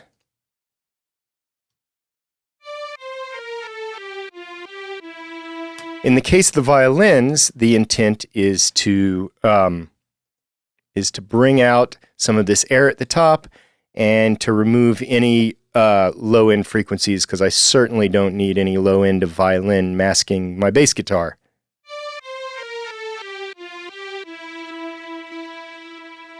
You can kind of hear what that's doing. Just making it kind of sit more sizzly up top. This violin is processed the same way. These go together. And these violins are similar. I just, these are two more. I just hit them a little bit harder in the low end. I didn't feel like they needed any low end. So I went all the way to about 700 hertz.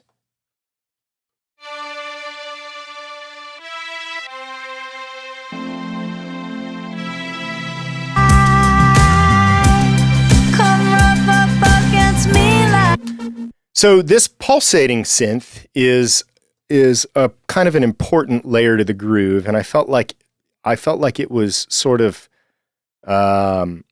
not quite poking out enough. I didn't want it to be a lead instrument. I wanted it to add texture and interest and excitement to the groove, but I wanted it to poke out a little bit more than it does. So of all the synths, I probably spent the most time on this one, and definitely used the most plugins, 3.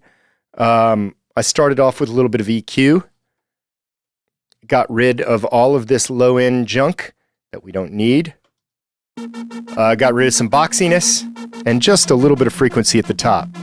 So without the EQ, just tightens it up and removes some of that low-end junk.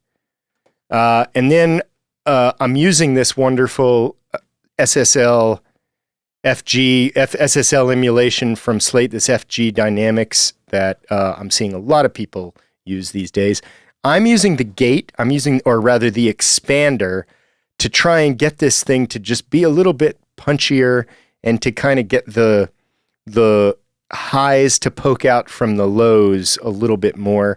And then I also added a little bit of Neve style EQ around 4K to get a little bit more sizzle. And I added a little bit around 110 to try and get a little bit more low end out of it. So with this added in, without it, so it just makes it a little bit punchier and a little bit more exciting, and brings a little bit of the fizzle out of the top and a little bit of the body out of the low end. And then it looks like I used a compressor. I'm not sure why.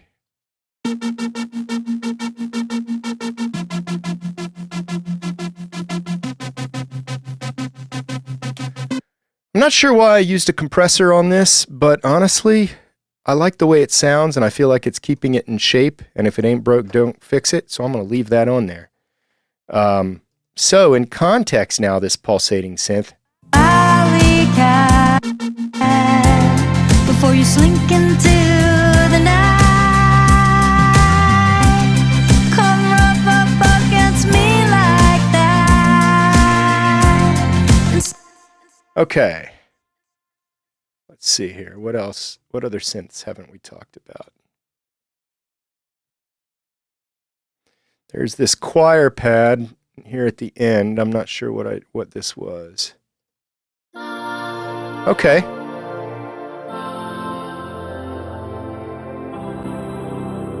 Okay, so for this, I actually just opened up a synth pad preset.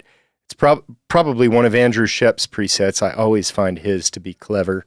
And it looks like it added some low end and added a little bit of compression, optical compression, so it'd be like an L2A kind of sound to just kind of warm it up and add some excitement and some interest and or tone. And there's a high pass filter at 138. Let's see if it's doing anything else.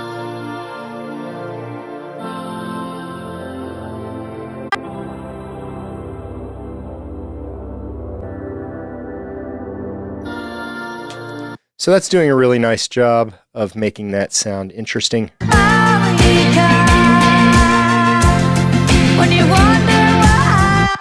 Oh, we forgot to do that. We forgot to do this electric guitar when we did guitar, so I'm going to come back real quick and turn on these plugins. Basically what I did for these was compress them a little bit and EQ them a little bit because they were just a little bit harsh and uneven, and I also added some spring reverb to them, kind of like I did with the other guitar, just to kind of give them, you know, some spatial feel in the mix. When you wander wild and free through. Okay. What else? I think that's all of our instruments, ladies and gentlemen. There is this bell synth lead. Sorry. But all we did here is a high pass filter. On these synth bells, we didn't do anything. There's another synth violin where we didn't process at all. And this comp pad, we didn't do any processing. And I guess the biggest point there is there's no requirement that says you have to do anything. Okay, let's go ahead and move on to things that we're doing to the buses. Okay, at this point, we've dealt with just about every instrument in the mix. And we're just about there. We're sounding great. I'll give you an idea what it sounds like. And I know that.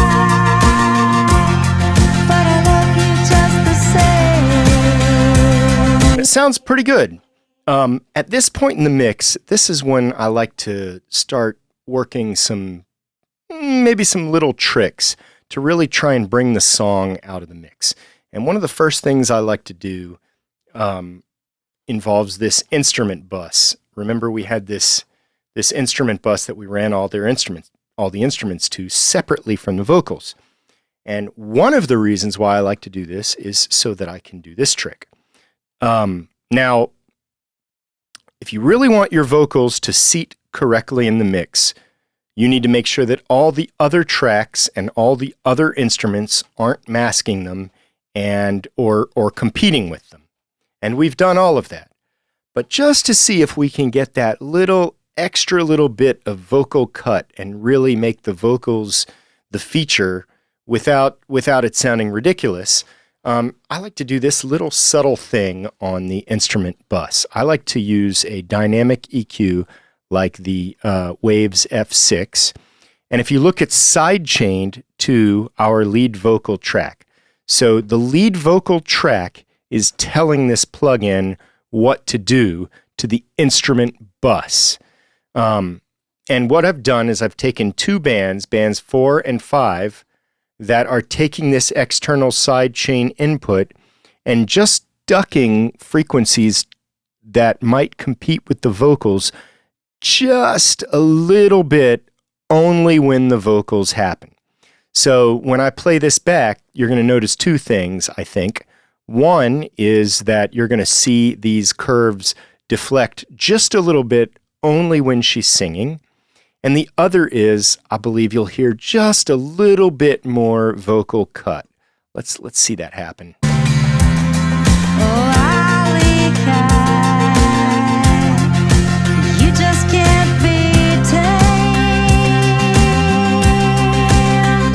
and I know that. So it's very subtle, and I usually like to put this band right at about 1500 or so, because that's kind of like the center of that vocal upper mid-range kind of push, where I don't want the vocal to compete with anything else.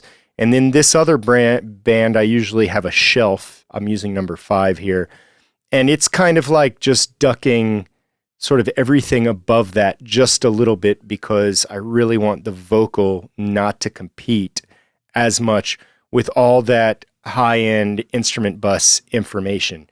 So if I were to solo just the vocal bus and the instrument bus, it might even, and we're not listening to the drums, it might even be easier to hear what's actually going on. So let's try and listen to that. But I love you just the same. I'll always love. Okay, and then one more little trick. I like to use just a little bit of compression on this instrument bus, and I like to use the MJUC for it, less for the compression and more for these controls at the bottom, which just kind of give me a little bit of control over the overall character of the instrument bus. So what you'll see is that it's only going to compress by probably a dB. It might accidentally a little bit more, but generally just a dB. But this timbre control is going to darken things just a little bit. So this is...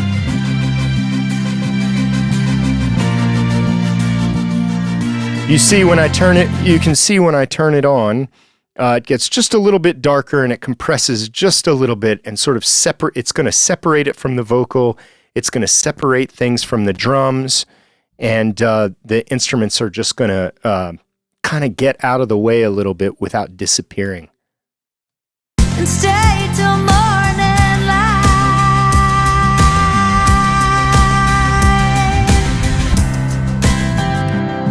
And again, I have these nice controls at the bottom of this, so I can actually play with the timbre and the amount of saturation on the instruments. On this type of music, as I mentioned, I'm going to keep the drive very clean because I don't really like adding too much distortion to a pop song. This timbre, I'm going to mess around with between dark and hi-fi to kind of see what sounds good.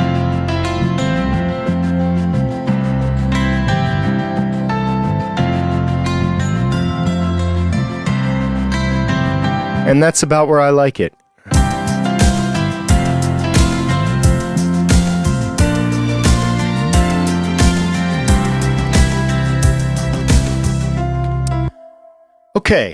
Okay, so I mentioned that we had this other bus here, this bus number 5, going to this back bus, or rear bus, as Andrew Sheps calls it, for parallel compression. It turns out I didn't use it, but the way that works basically is you take an 1176 style compressor, you use a very slow attack, the slowest attack you've got, and not quite the fastest release, because the fastest release will cause some pumping. And then you compress 3 to 5 dB and of the whole mix signal, and then you try and sneak it back in, and sometimes it gives your mix more body, more girth. In the case of this song, I felt like we were sacrificing punch, and I wasn't really hearing much positive effect from it. So we're not going to bother with that. But the final trick that we're going to look at, or I say trick, the final technique is basically adding interest to the end of the mix, or the final crescendo in the mix, using some automation. And so I'm doing this entirely on the mix bus. So in Logic, I made a track out of the mix bus, and right here at the end of the song,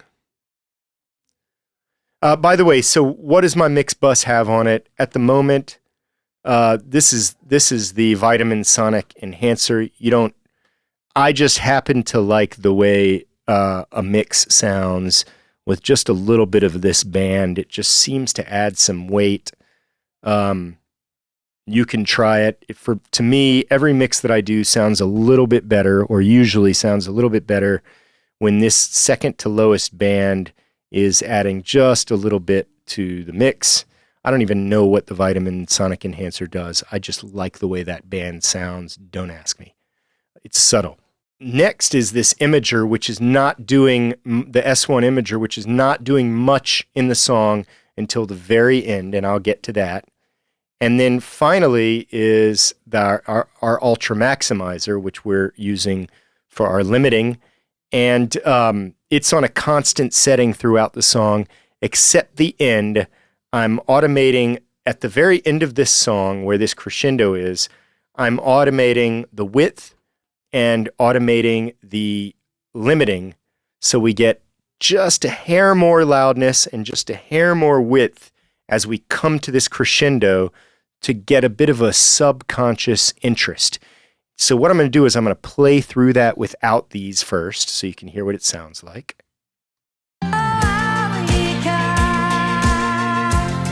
When you wander wild and free through the city streets, find your way back to me. Oh, Alleycat. Okay, so now what I'm going to do is I'm going to turn these plugins back on. We're going to go through that same section. It's going to be a little bit louder because I had the limiter turned off. As we come to this crescendo, you'll see the plugins react ever so slightly. You'll see the threshold reduce just a little bit on the limiter, so that we're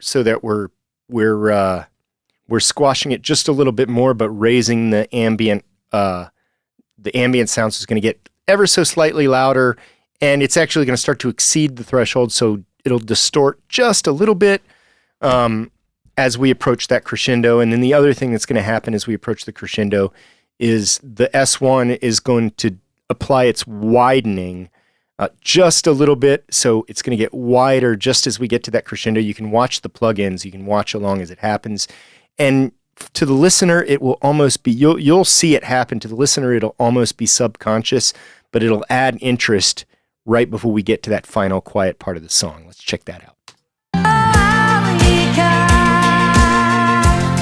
When you wander wild and free through the city streets, find your way back to me. Oh, Alleycat, find your way. And that's how we sort of made the end of the song, brought the energy up at the end of the song. So there it is. We've gone through all the steps to take something that sounded like this and make it sound like this. Oh, Alleycat, you just can't. So I hope you learned a little something, and I hope you take it back to your studio or your home and manage to mix with similar impressive results. Thank you so much for watching. Please ask questions. I'd love to interact with you. Thank you.